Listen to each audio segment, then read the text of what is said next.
Today on All Things 80s, we're going to make a cheesy 80s dance song.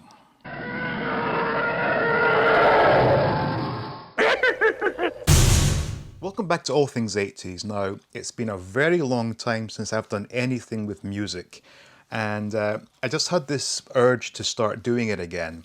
So I thought, what better way than to start out by making a really cheesy 80s dance song? Now, I should warn you that you can probably see from the various pieces of memorabilia I have hanging up here that dance music is not my thing.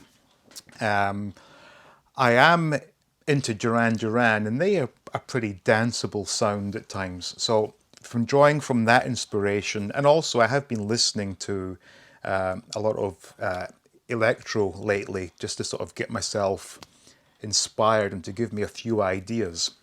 So I'm using Logic Pro on the Mac, and I'm going to start out by taking you through the sort of steps I used in layering this song, and at the end I will share the entire song, so if you are in the mood for dancing, maybe you can dance to this. So I actually started out with a bass line for this, and from going through the various presets in Logic, I found one that I liked, which is called the Plucked Bass ARP, and it sounds like this.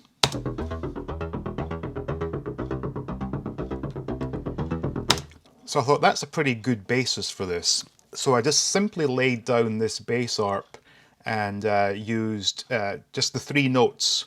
So we went with E, C, and E flat. So I have that looped out for the first sort of two sections of this. Now in the intro part there are no drums. So we have the arp, the bass arp, and then for this part I added, let me see, I think this was just chords. Yeah, and this was a synth they call Luminous Tines. So that was again the same notes. Pretty good 80s sound to it. And on top of that we have what they call classic pad, which sounds like this.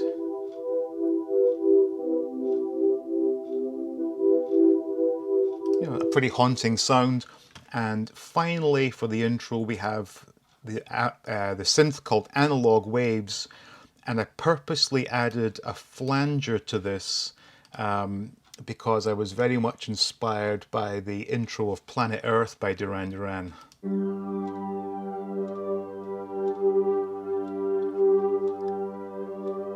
And I think I'm just playing the E flat chord. Let me see. Did I have it lower? I don't know. I don't know what I played there. I was making it up as I go along, but this all forms the intro, which sounds like this.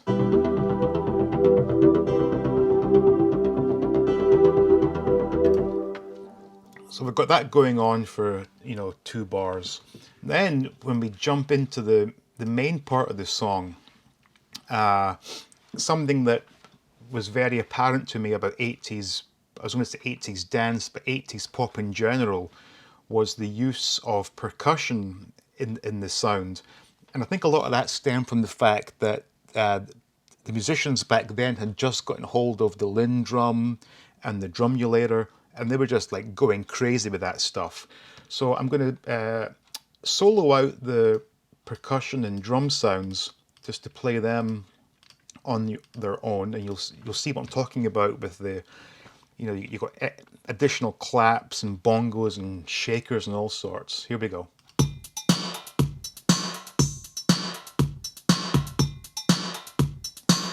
Cowbell there.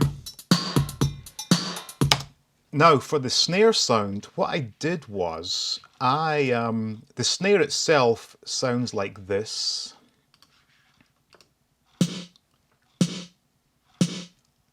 So it's a very classic 80s sounding electronic drum sound.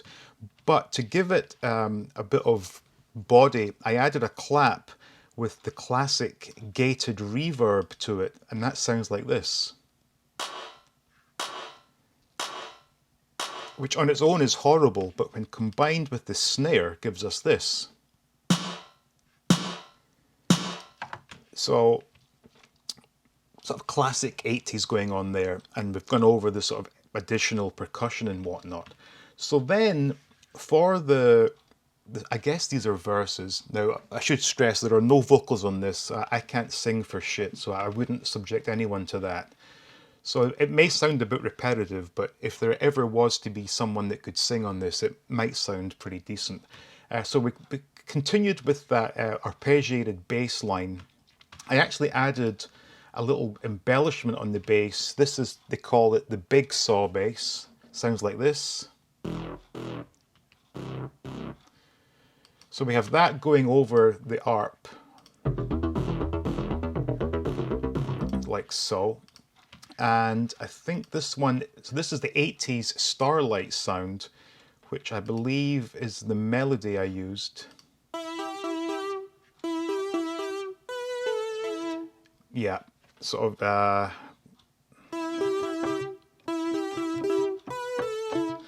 another classic 80s sound right there. That was 80s Starlight. And under that, we've got the classic pad still playing. Let's see, back here. Quite a haunting sound. And so we have that 80s Starlight giving us a bit of melody. And then for the second set of 2 bars, I have an 80s polysynth giving us this sound.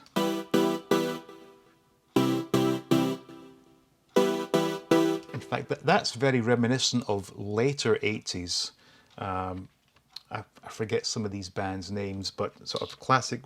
I guess it was like the start of techno, maybe. Sort of quite a stabby sound, quite nice. So we've got that going on, and then we change things up slightly. We keep the same bass, the bass arp going, I believe. Let's see. Yeah, this time, what do we have going on here? In fact, that's the same thing, duh. Here's what it changes up. The bass arp, I think, different notes. Yeah. Now, that sounds very familiar to me, and I don't know where it comes from. So yes, I've stolen that, but I don't know where I stole it from. So forgive me for that. To make things a bit more interesting, I added an arpeggiated chord, which Logic calls it the glitching beat machine, and that sounds like this.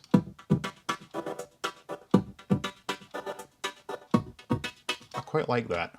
And then the next part I have 80s polysynth again, but I think I'm doing something different here, so let's listen to that.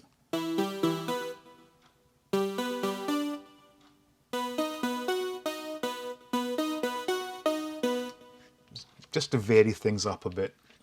And then going on again, I think this is what I maybe are calling the midsection. Let me just play the whole thing. Yeah. So here is like a midsection where I knew I was missing that sort of classic 80s clap.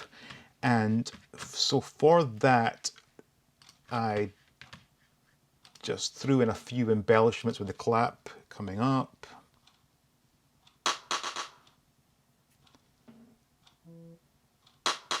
Yeah, classic. And a bit of arpeggiation, which I believe this time is the digital colors. Let's listen to that. Yeah.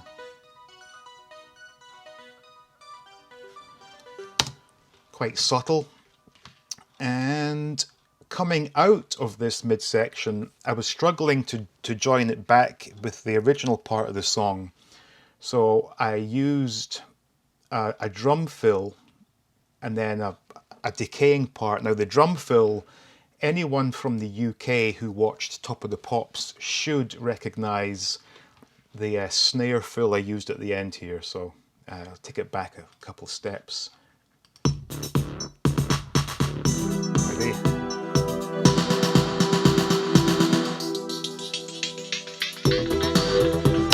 So that snare fill is straight off top of the pops.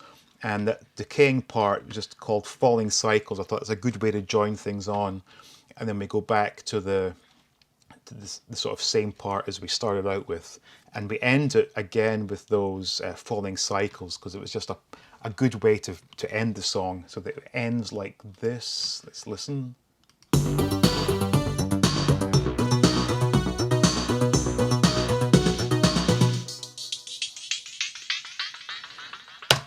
So yeah, this is all very simple. This is my first attempt, and I have a lot to learn, but I've thoroughly enjoyed doing this. This was a wonderful thing for me to do. So I should also point out that I didn't manipulate any of the Logic presets. So anyone who has Logic on their Mac, they can really just do what I just did. There's no great talent in doing this. Really, anyone could make a song using Logic or GarageBand. So anyway, that was my little experiment making some 80s dance. I hope you enjoyed it, and I'm going to play for you now the entire song. And like I said, if you like to dance, maybe, oops, excuse me, maybe you can dance to this. So as always, I thank you for watching. Please like, please subscribe. Stay tuned for the next video for all things 80s, and stay on this video to listen to the song.